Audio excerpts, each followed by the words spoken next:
प्रयास करिएगा जीवन में एक बार बन सके, अगर बन सके एक बार प्रयास करिएगा। अगर गुरुवार का प्रदोष पड़ जाए, कौन से वार का?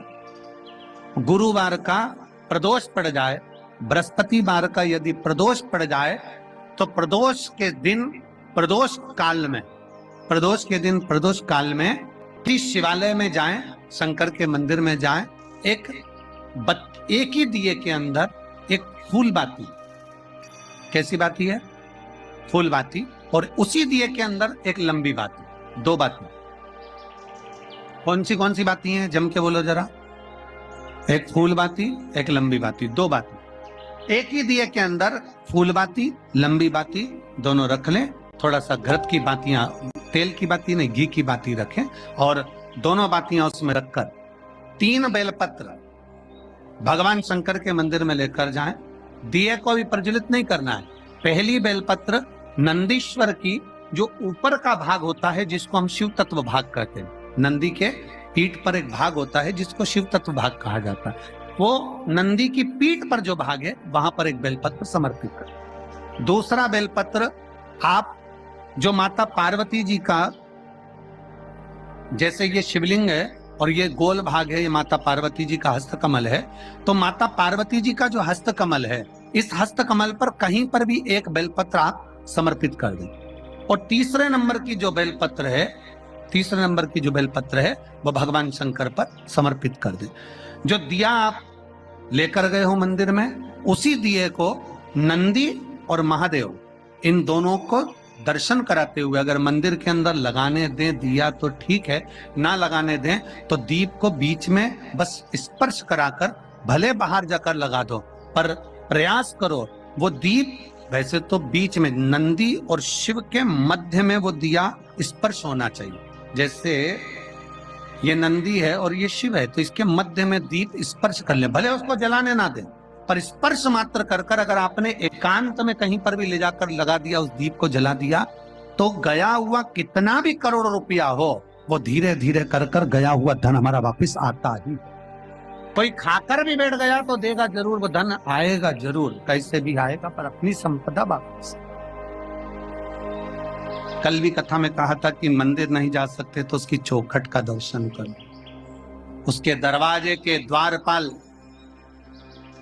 वीरभद्र मणिभद्र और उसके चौखट पर बैठी है भाग्य देवी। शिव महापुराण की कथा कहती है, जो शंकर भगवान के, आप कभी अगर मौका लगे तो प्रयास करा करो कि शंकर के शिवालय में जब आप प्रवेश करें, शंकर भगवान के शिवालय में जब आप जल चढ़ाने के लिए जाएं, तो वहां जो मुख्य जो गर्भगृह की जो चौखट होती है, गर्भगृह की जो चौखट होती है, प्रयास करना चाहिए कि उस गर्भगृह की चौखट को प्रणाम करना चाहिए।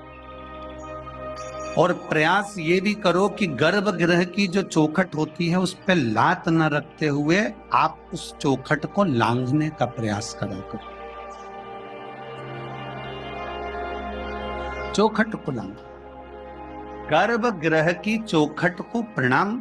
अगर आपने दूर से भी शिखर का दर्शन करा है, आप दूर खड़े हो और आपको बाबा विश्वनाथ का दर्शन नहीं हो रहा है, आप दूर खड़े हो आपको महाकाल राजा का दर्शन नहीं हो रहा है, आप दूर खड़े हो आपको ओमकारेश्वर बाबा का दर्शन नहीं हो रहा है, आप दूर खड़े हो आपको भीमा शंकर बाबा का दर्शन नहीं हो रहा है, आप बहुत दूर खड़े हो और मान लो आपको केदारेश्वर बाबा का दर्शन अंदर नहीं हो रहा है, बहुत लंबी लाइन में खड़े हो, तो बाबा की चौखट का अगर दर्शन कर लेते हो, उस पर ध्यान भी लगा लेते हो, तो भाग्य पलट कर ही रहता, भाग्य पलटता ही है। स्मरण किया होगा कि ये शिव महापुराण में पहले वर्णन करा है कि शंकर जी पे चढ़ा हुआ जल लाकर अपने दरवाजे की चौखट पर छींटो। सुना था कि नहीं सुना था? जम के बोलो जरा, सबने सुना था ना कि अपने दरवाजे की चौखट पर छींटो, अपने दरवाजे के अंतर्गत छींटो। उसका कारण क्या था? उसका केवल एक कारण है कि भगवान शंकर पर चढ़ा हुआ जल अगर थोड़ी सी भी रज लगकर आ गई, भगवान शिव का चढ़ा हुआ जल अगर हमारी चौखट पर, दुकान पर आकर अगर छिटक दिया, तो कुबेर का भंडार मेरा महादेव भर ही दे।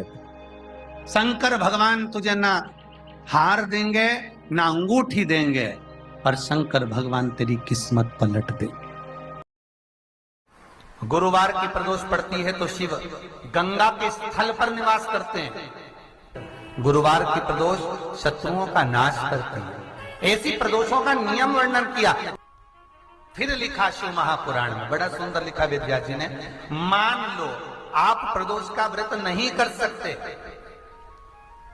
आप अगर व्रत नहीं कर सकते तो प्रदोष के दिन, प्रदोष काल में शाम का समय सूर्यास्त का कुछ पल, कुछ घड़ी के पहले से लेकर बाद तक का प्रदोष काल के अंतर्गत आप शंकर जी के मंदिर में जाकर 1 लोटा पानी, 5 बेलपत्र भी अगर समर्पित करते हैं तो संपूर्ण प्रदोष का फल आपके भाग्य में प्रबल हो जाए।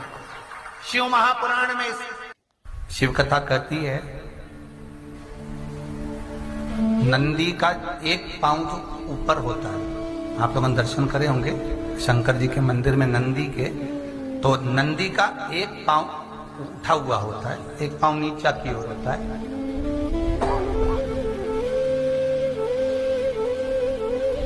शिव पुराण की कथा कहती है, मान लो कोई हड्डी से जुड़ा हुआ रोग, नेत्रों से जुड़ा हुआ, मस्तिष्क से जुड़ा हुआ कोई रोग रहता है, तो एक नीले कलर का फूल आता है महाराज, उस फूल में हल्दी डालकर गुरुवार का प्रदोष पड़ने पर जो नंदी के पांव के पास समर्पित कर देता है महाराज, उसका रोग धीरे धीरे समाप्त होने लगता है। लिंग पुराण कहती है कि नंदीश्वर भगवान के सामने जो पुष्प समर्पित करा जाता है उसको, ये तो लिखा था स्कंद पुराण और शिव पुराण। लिंग पुराण कहती है जो फूल आपने समर्पित करा उसको लाकर पानी की बाल्टी में डालकर आप स्नान भी कर सकते हो, उससे भी हड्डी के जितने रोग होते हैं उसमें आराम लगने लगा। जैसे कहीं शरीर नहीं चल रहा, हाथ झुन्न पड़ रहा है, हाथ काम नहीं कर रहा, हाथ में झुनझुनी आ रही है, कंपन आ रहा है, उसमें भी ये प्रयोग का पर होना चाहिए बृहस्पतिवार की प्रदोष। कौन से वार की? बृहस्पतिवार, गुरुवार की प्रदोष। प्रदोष के दिन यदि आपको कहीं से शमी पत्र मिल जाए, प्रदोष के दिन यदि कहीं से आपको शमी पत्र मिल जाए और प्रदोष काल में, प्रदोष का जो समय होता है, शाम का जो समय होता है प्रदोष काल, 4 प्रदोष 5 प्रदोष आप कर देखिएगा कि आपका कोई काम है, कोई नौकरी के लिए आप अप्लाई कर रहे हैं, कोई समस्या बड़ी विकट आ गई है, कोई तकलीफ विकट आ गई है, कोई समस्या विकट आ गई है, प्रदोष के प्रदोष काल में अगर एक शमी पत्र भी आप घर के शिवलिंग को, अब ये करने के लिए आपको मंदिर के शिवलिंग नहीं जाना, अपने घर में जो शिवलिंग, चाहे वो स्फटिक का हो, पारद का हो, कंकर शंकर का हो, लकड़ी का हो, जो शिवलिंग तुम्हारे घर में, कांच का हो, चाहे वो नर्मदा के कंकर का हो, नर्मदेश्वर हो, पाषाण का हो, जो शिवलिंग, चांदी का हो, सोने का हो, तांबे का हो, पीतल का हो, जो शिवलिंग तुम्हारे,